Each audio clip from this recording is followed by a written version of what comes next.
at the beginning of this. And hello, we are back with Man About Town, brought to you by Tiffinni St. Rene.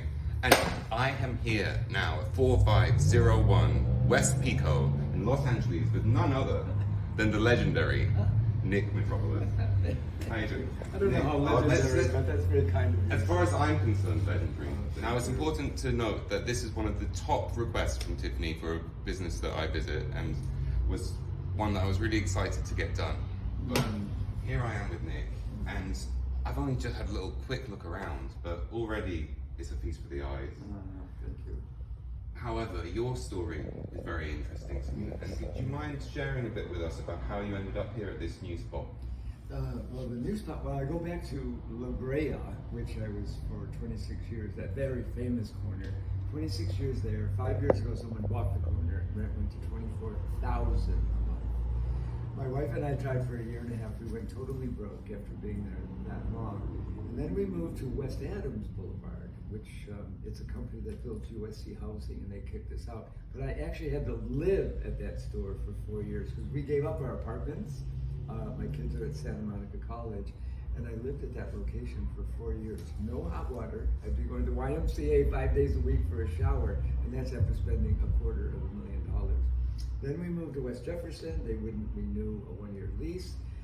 And just recently, we came from the corner of 6th and Washington, but that was only outdoors. So when they wouldn't renew a lease, it was kind of a blessing because I had no hot water, I had no electricity. And now we're here, thank God, starting all over again. The theme's never give up. The theme is never give up. Never give up. Never give up. Indeed. And obviously you're a bit of a magpie. There's quite an eye here, but like, how did you get into collecting and selling these kind of pieces? Well, I began in my early, kind of hippie days. We'd always furnish our apartments with really cool things. You could go into thrift stores those days and find amazing things at thrift store prices. So I would furnish my apartments really cool. And then friends would start saying, hey, I need a sofa. Where can you get me one of those? So I started buying for my friends. And it turned into a weekend business on La Brea on the street corner for 5 years. I would bring 5 truckloads of furniture to my mechanic's parking lot on La Brea. Hired a homeless man to stay overnight, guard the furniture, because our big selling day was Sundays. And then the La Brea store became available, and it moved there, and it became my life for 26 years there. That's wonderful. They're doing a show on it. They've been filming us for 5 years. So tell us a bit more about this project. This sounds really interesting. Her name is Joanna Friedman, and she's a very successful filmmaker, and she took an interest in saving the store. So she would come to La Brea and film me calling relatives back. I need 10,000 tomorrow. Next week I need this. But then when she got the vibe of the place, 20 feet behind my desk, we were feeding homeless Vietnam veterans, men in their 70s, black, white, Hispanic men, and dealing with very serious drug problems. 20 feet in front of my desk on a daily basis, all of the studios and celebrities. So that 40-foot radius was like, oh my God. So she started filming the real life of the corner. And then we finally had to leave there and move to the next location. The parting shot of Joanna's work, now the place is totally empty. It got graffitied overnight. It looked like Desolation Row. I didn't mind because I wasn't there. And it was such a carnival atmosphere before. So she called me and said, I want you to come at dawn and bring one chair, because I still had the keys to the gate. So I showed up at 6 in the morning with this one chair, and I think I had my bird. I have a little bird. She put the chair in the middle of the parking lot. It looked like Desolation Row from what it was before. And she turned on her camera and she said, Nick, you have been here 26 years. Speak to the corner. I burst into tears. I don't know where 26 years of my life flashed before my eyes from that corner. So that's her parting shot on La Brea, and then she followed us to all of the other locations. Let me ask you, when you spoke to the corner, did the corner speak back to you? It did, because at that moment I had flashbacks of all of the amazing people coming and going. All of a sudden it came to life in my mind, where if you look behind me, it was like Desolation Row. Who were some of those people that came flashing back to you? Well, my celebrity people were, I don't know if it was in that, but our celebrity people, Drew Barrymore was a big customer, And then, of course, Lana Del Rey was a customer. But most of it was the neighborhood. That's what I mean, more like the characters that were part of your community. Yeah. We had a homeless man by the name of Thomas that lived there, like an angel. I gave him a little room to sleep in.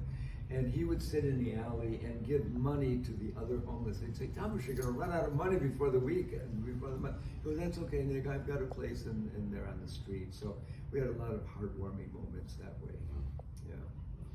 And I'm sorry to interrupt, but can you scooch back over there? Yeah, because I'm just getting the back of your head. I wanted to get both of you guys. Yeah, sorry. No, it's fine. I didn't want to interrupt. Go on. It's all about you, though, Nick. I mean, yeah.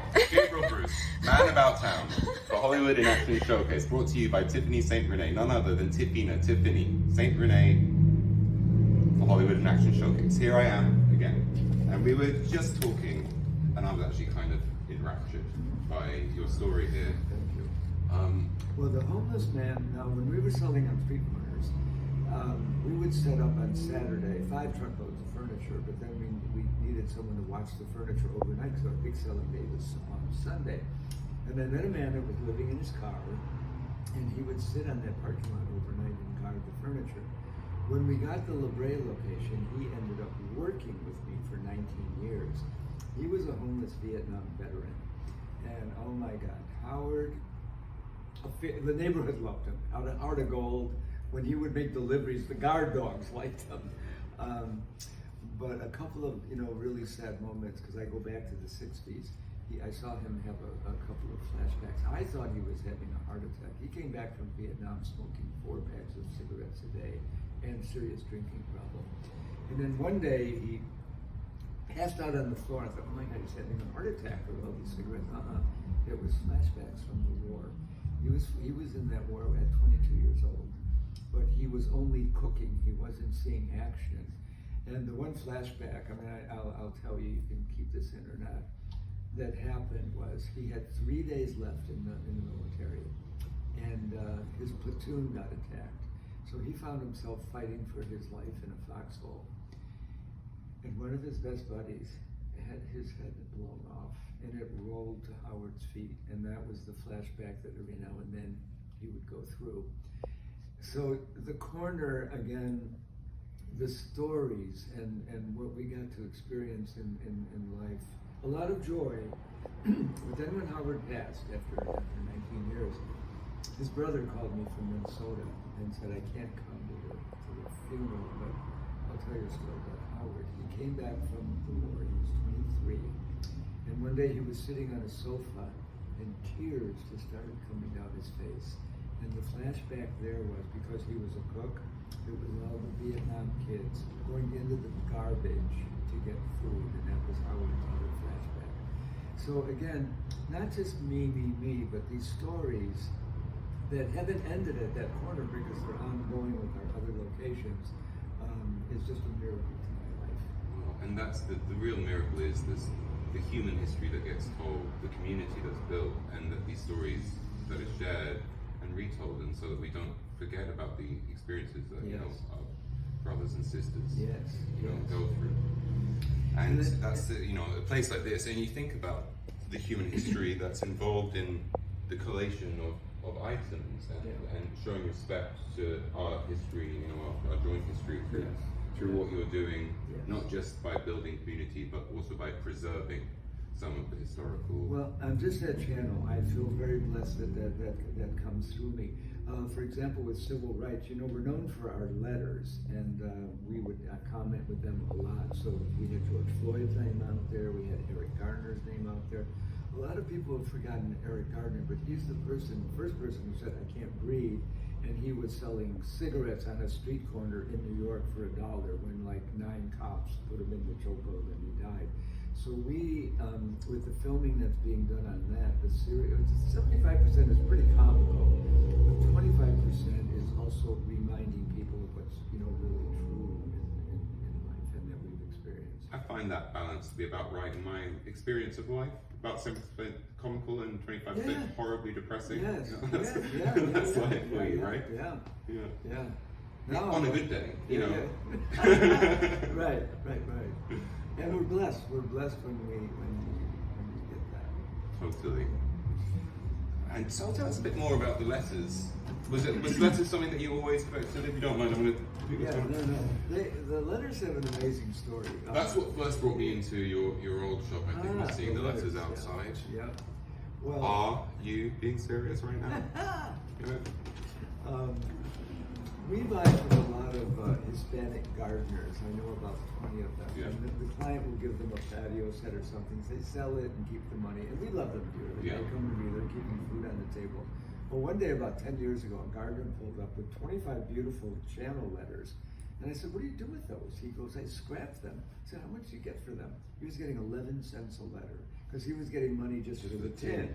Right. So I said, you know what, man? I'll take all your letters. I'll give you $5 a letter. This guy could not believe his ears because for years he's been getting pennies.